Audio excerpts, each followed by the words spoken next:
You guys can just go ahead. How you feeling, Sam? Feel really good. Feeling really good this whole week. Feel like the process is going right along where it should be. So feel really good for Sunday. How helpful is it to have a process, right? Since it happened so late in the last week, you're just kind of like dealing with it on the fly. Yeah. I think just again like I said earlier this week, but just having a really good rehab process. The guys in the training room do a really good job with everybody, myself included. So, we're just, taking it day by day and making sure that I do all the things that I need to do to get ready for Sunday. How much was today closer to normal, at least for you? Yeah, I felt really good out there. So we'll leave it at that. What does Arroyo bring back to the offense with him coming around? Yeah, Elijah's been great. The last couple of weeks he's been stepping up a ton on the scout team. So to have him back, feeling really good. It's going to be fun to see him rolling on game day. What about getting Coach Holani back? The timing's obviously really good for you guys. Is that what he's meant for the team? George is out there. Yeah, no, George is he's prepared. He's been preparing for this moment. The whole season. He stepped up in a big way for us early on, and even in the preseason, you made a lot of really good plays. So we have a ton of confidence in George, just not only with his ability to go out there and make plays, but just how smart he is and how he can handle, everything in the system. With those two coming back, what's it take to kind of reset the chemistry with them, kind of get back on the field with them, having not seen them in 6 weeks or whatever it's been for the kind of guys out there?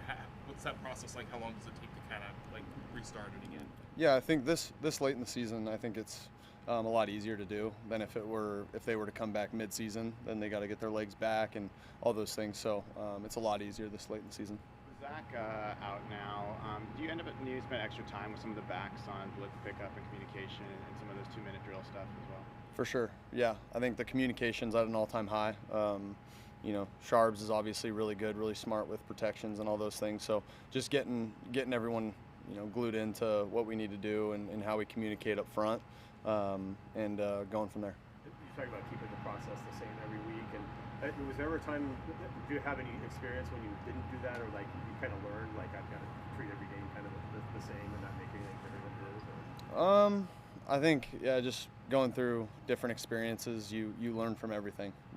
Whether you have a good game, you have a bad game. You learn. You continue to learn as you go throughout, not only in football but in life as well. So we'll just continue to stack these experiences and go from there. Is there something that you guys have been able to tap into with Cooper Kupp, him having been through this very thing a couple of times? Yeah, for sure. I think having a guy like Coop, being as experienced as he is in the playoffs, definitely helps, and his leadership, as I always talk about, is crucial for our team. Sam, do you anticipate the same game this week as you did last week and not go out? Yeah, it should be pretty similar.